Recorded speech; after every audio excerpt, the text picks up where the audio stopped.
Hello and welcome to a brand new episode of the TraxionGG podcast, where we talk about racing games, esports and sim racing. Today we're going to be discussing the world of professional sim racing, and in particular, if an independent team can make it. The scene is filled with long-established squads with fizzy drink sponsorship and car manufacturer backing. However, one squad in particular, Burst Esport, seems to be punching above its weight. So we're going to be joined by Michi Hoyer and Jesper Pedersen of the team to see how the diminutive Danish squad is so successful. So, Jesper Pedersen, Michi Hoyer, pleasure to have you here. We're going to talk about Burst Esports and also a little bit of Rennsport, your current esports activities and the current, business behind sim racing, if that's okay. So first of all, if you could just explain, Jesper, why Burst Esports was founded and how it works on a basic level. Yeah, so Burst Esport was founded in late 2018 or maybe actually early 2018, but we got invited to a race in late 2017, and I raced in real life for a few seasons and haven't done any sim racing for 3-4 years, but I got invited to this race by a guy called Claudio, and we went to the race and actually managed to win the race, and it was a world championship. So we figured out that we had something going for us, and let's try and make a team out of it. So we founded Burst early 2018, and I guess the rest is sort of history. Yeah, and it's still ongoing history as well. So, Michi, how did the relationship between you and Burst come about? That was also kind of the same activity as he just explained, just in another venue. So what happened in mid-19 is I left my team and I was like a free agent doing some more racing here and there, doing streaming. And in fact, it was Claudio too that found me on a stream and said that guy. He's the one. Yeah, we need to have him for a race because Burst was, I think, originally an iRacing based team pretty much. But they ran the GDR 24 series, which was rFactor 2 based, and I was a free agent for rFactor 2, so they called me whether I can race with them a 24-hour race. So I went to Denmark, did that race on site, was a LAN event. And while there I was talking to Jesper, I got a potential few guys around my level, so what if we also get Burst out to the rFactor 2 and have an rFactor 2 squad running for Burst Esport. We quickly came to an agreement, said yes, and well, here we are. Here we are, all in Munich together, brilliant. Yes. What's it like working with the team? Is there a good team spirit, would you say? Yeah, 100%. In the sim racing world and also in the area where we're competing, it's very important that you have a very good team cohesion. You have the spirit, you have the right mindset, you have everyone pulling into the right direction, into the same direction, and with full effort. Yeah. And we really have a nice environment. We got a good testing group. We hang out, practice together, really hardcore, really focused and dedicated for 2 or 3 hours.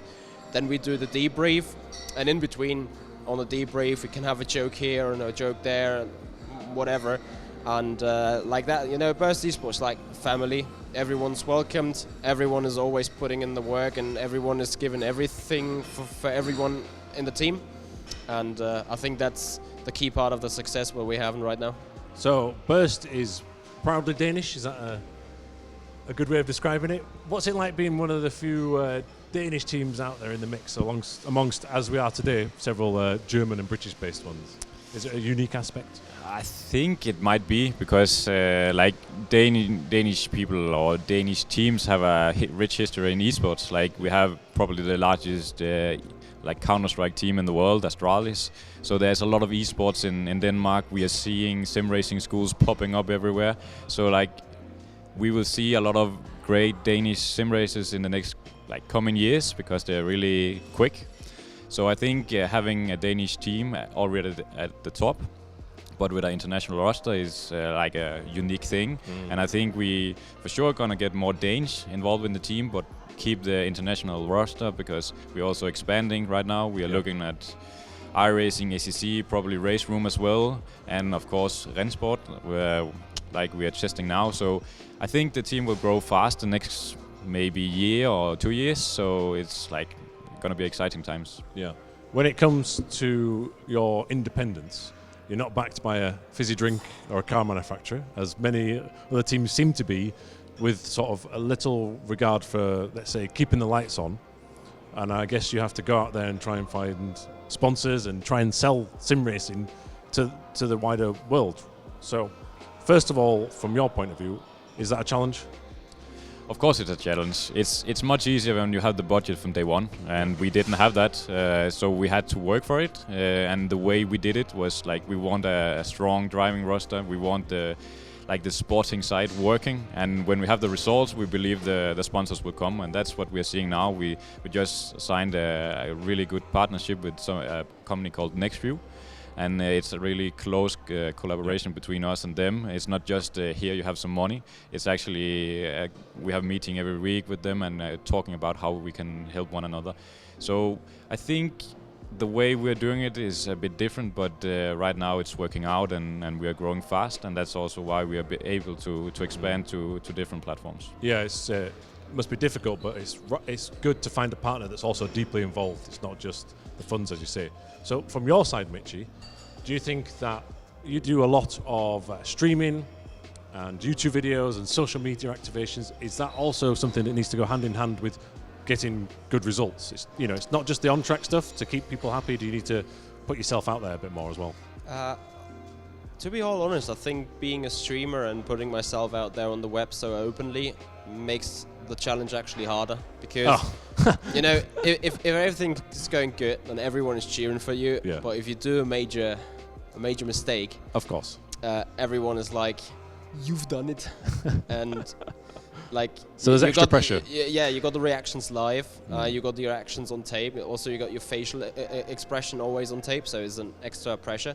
But I think the modern sim racer is not just like quick. He also needs to be accessible in the web. He also needs to be accessible on the social medias, and that will be a big asset for the team. Like, obviously we have a lot more PR thanks to that, and like he said, NextView has just joined us with a deep partnership, and I actually received several messages of them from the first 2 Formula Pro races where they were sitting in the headquarters and like having a massive watch party going on like the official stream, obviously, but also the personal stream from my personal onboard.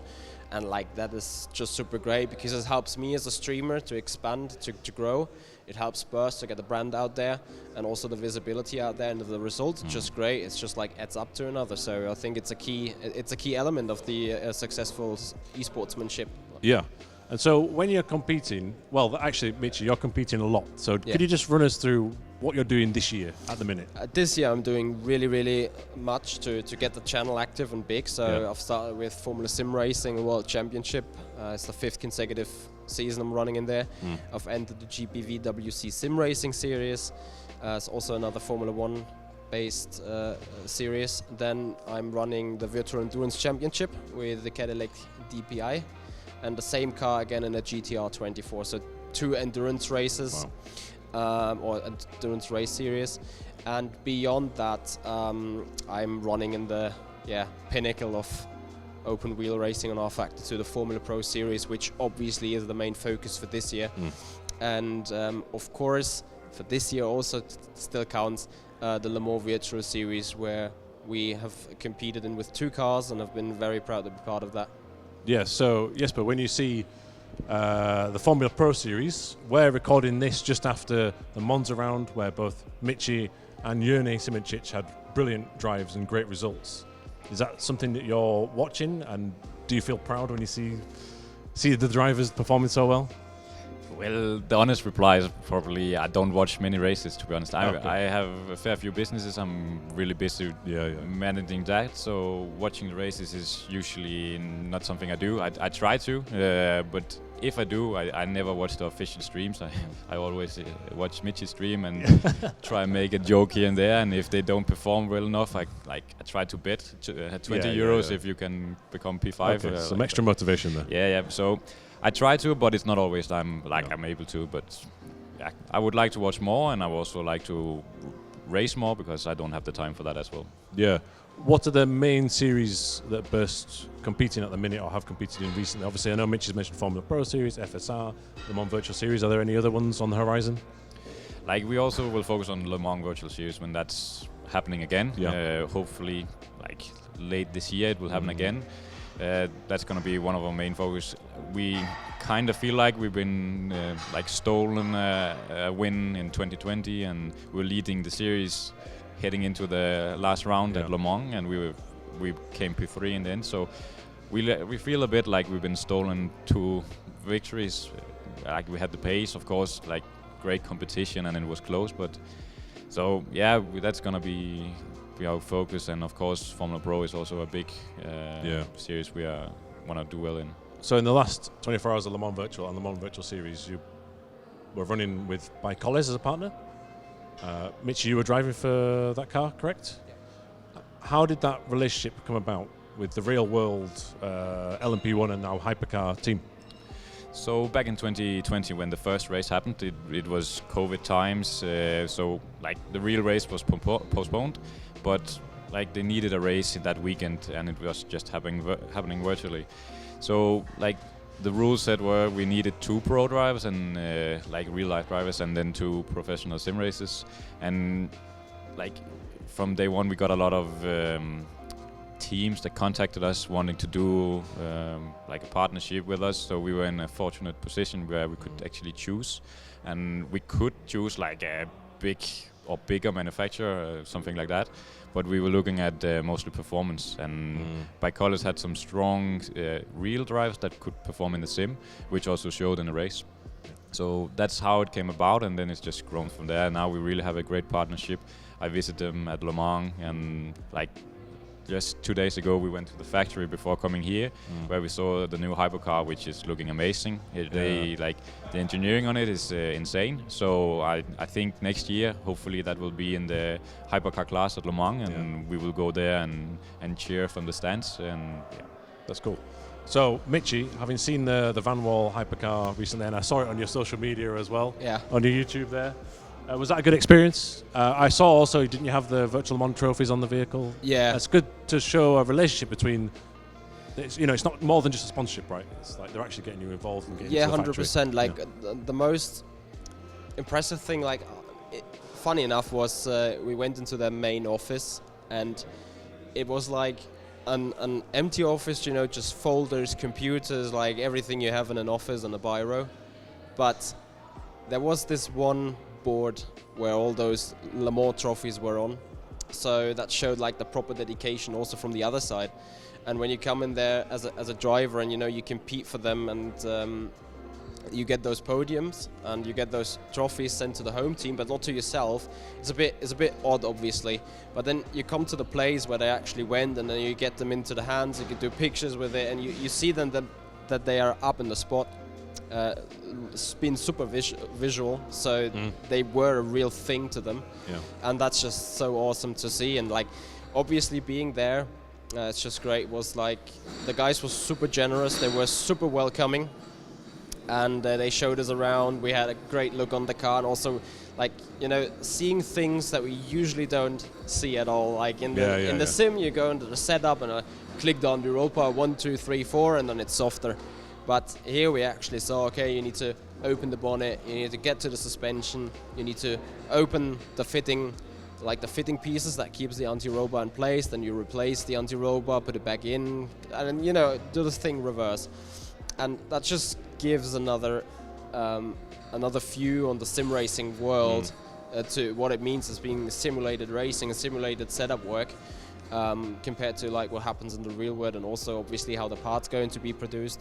So that was like some super exclusive insight. I'm very, very happy and proud to have seen that close, because like as a normal viewer, you never get that close. No chance. That's true. How would you assess your racing season so far? Your own performance. Everyone's their own worst critic, right? But expendable, I'd say. Okay. So last year was pretty busy. We had like 7 or 8 championships, but no matter which championship, I finished into the top 10. And well, this year the championships haven't finished yet, but it's looking harder to just do those results again. Like in the Formula Pro, I think I'm now P11. The Formula Sim Racing, I had like some awesome results and some really bad ones. Like I got up and down. Yeah, I got pole in Spa, and I was fighting for P2 with 3 laps to go, but then we had an incident, and I finished 12 or something. So in that championship's not going too well. But yeah, mainly the focus is now Formula Pro, and if the more virtual series hopefully happens again, like to get in there and perform really, really well there, and then like we can forget about the rest of it. Yeah, that's fair enough. So we're here in Munich at the Rennsport first launch, Summit 1. So Jesper, what are your initial impressions of this brand new sim racing title? Do you think it's got the potential to take on the likes of Assetto Corsa Competizione and iRacing? Well, I think it really has some potential, to be honest. Like before coming here, I saw a YouTube video with a lap out Hockenheim, and the car looked all over the place. But actually driving it now, it felt alright, and it has some potential. And we are still really early days with the game, so I think it has some potential. And they have some great visions about the whole community around it. But like they need a big community to make it work. So I'm really excited with the big partners they have, like Porsche, BMW, ESL, and so on. So they actually have let's say the muscle to actually do it. Get the community behind it. So yeah, I think it has some potential there for sure. I think it's personally fascinating, but it's almost an open-ended book at the minute. You know, there's no finale, so we'll have to see how it progresses. Michi, any quick thoughts on the driving impressions or the competition impressions so far? Yeah, like I pretty agree with what Jesper said. Like the game or the simulation has huge potential. I see it somewhere between Assetto Corsa and rFactor 2. Like it got both elements that I've witnessed and felt on both sims. For it to it is an alpha state right now, and for that it being an alpha state, it is like a very good product already. I know the content is just made for today, and it's polished that way. Exactly, yeah. But at the end of the day, though, it shows the core potential of the sim, and it shows the core potential of the game. And I think it's just moving in the right direction. And then obviously with the competition here, like you have all those top 10s. They got a top 100 selection of sim racers around the world here. And then we made it twice to the semi-finals in both the hot laps and the actual racing series. So obviously being a team that is not backed by a manufacturer, we obviously are extremely proud for the achieved results. And that is always, you come here and it's 100 people getting to those rigs. They are all the same. Everyone had the same preparation, which was none. And you compete and you make it into the top 20, so that means something, and that's just very good to see. Is a very good opportunity to really have a comparison to where are you in the world of sim racing. Yeah, that's true. I think that is a very nice side effect. Yeah. Apart from the fact that we're here with the Rennsport Summit, and obviously be proud to be selected as one of the relevant people to talk to them. Yeah, well, that's actually a good point, Jesper. Following on from what Michi just said, these were the quickest, most professional esports teams around. Some of the names are giant with good backing, and yet here's the diminutive little Burst Esports punching above your weight. That must be pretty satisfying to be here, and then also beat some of the more established teams on the track there. So we won't name them, we'll save their bushes. But yeah, of course, it's always great to have great performance, but I think it's because we work differently than other teams. The way we do things is really professional. We have all these coaches that have meetings with the guys. It's both psychology, but also how they should eat and train and all these things. So we're actually doing it some cool things for the drivers. That's very early on. You don't see that for some of the bigger teams, even backed by F1. So I think we are doing some things that others could maybe learn something from, even though we are a small team. So we are trying to do it the right way and from the beginning, and I think that's just that highlights in the results we have. We might punch above our weight level, looking at our budgets, but I believe in when we have the results, the budget will come. Yeah, it certainly seems to be working. And yeah, it is working. Yeah, absolutely. And it's having spoken to you two, but also your teammates today, I must say that you've been very welcoming, and it's been a pleasure to spend some time with you. Thanks very much. One final thing. If you Google your name, it says you're a 60-year-old football manager. Can you confirm if that's true or not? It's not true though. That's but not I true. actually played football when I was a bit Okay. younger, and that's why I got into sim racing. So Okay. yeah, It's funny how it's even your picture on the Yeah, Google yeah. results there. somewhat had fun one night, I guess. Brilliant. So, Jesper, Michi, it's been a pleasure. Thank you very much for your time, and thanks to Burst Esport for your hospitality at the Rennsport event. It's been a pleasure. Best of luck for the season ahead.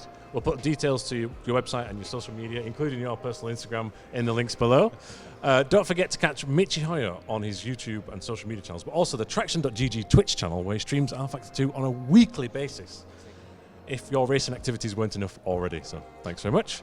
And in terms of the podcast, please do like and subscribe on YouTube. Leave a comment below if you've got any questions for the Burst Esports team. And also follow and subscribe on Apple Podcasts. Thanks very much for listening. Keep it pinned.